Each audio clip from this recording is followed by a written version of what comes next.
বন্ধুত্ব নাটকের ২ নাম্বার পর্বটি কবে প্রকাশিত হবে এবং ২ নাম্বার পর্বে কি ঘটবে? ২ নাম্বার পর্বে কি নির্মূলের বউয়ের হাতের সেই বিষাক্ত শরবত খেয়ে কি নির্মূল মারা যাবে? এই সবকিছু বিস্তারিত জানিয়ে দিব আজকের ভিডিওতে, তাই আজকের ভিডিওটি সম্পূর্ণ দেখতে থাকুন। হ্যালো ভিউয়ার্স, কেমন আছেন সবাই? আশা করছি প্রত্যেকেই ভালো রয়েছেন।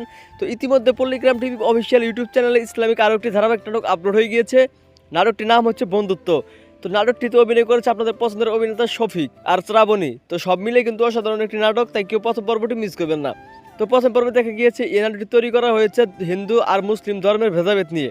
তো এদিকে নির্মূল আর শফিক তারা দুজন কিন্তু ছোটবেলা থেকেই বন্ধুত্ব।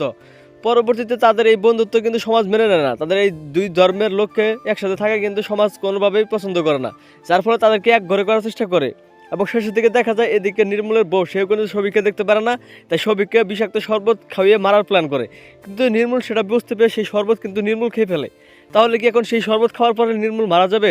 তো আপনার কাছে কি মনে হচ্ছে অবশ্যই কিন্তু কমেন্ট করে জানিয়ে দিবেন। তো এখন আর বেশি কথা না বাড়িয়ে জানিয়ে দিব ২ নাম্বার পর্ব কবে আসবে। তো বন্ধুত্ব নাটকের ২ নাম্বার পর্বটি দেখতে চাইলে অবশ্যই আমাদের এই চ্যানেলটি সাবস্ক্রাইব করে ফেলুন। তো বন্ধুরা, যেহেতু প্রথম পর্ব আপলোড হয়েছে কালকে, তো আশা করি আগামী ৭ থেকে ১৪ দিনের ভিতরে চলে আসবে। তো আপনারা বেশি বেশি করে কমেন্ট করুন, যদি বন্ধুত্ব নাটকের ২ নাম্বার পর্ব চাই, তাহলে কিন্তু খুব দ্রুত আপলোড করে দেওয়া হবে। তো আশা করি বুঝতে পারছেন। দেখা হচ্ছে খুব শীঘ্রই নতুন নাটকের আপডেট নিয়ে। আল্লাহ হাফেজ।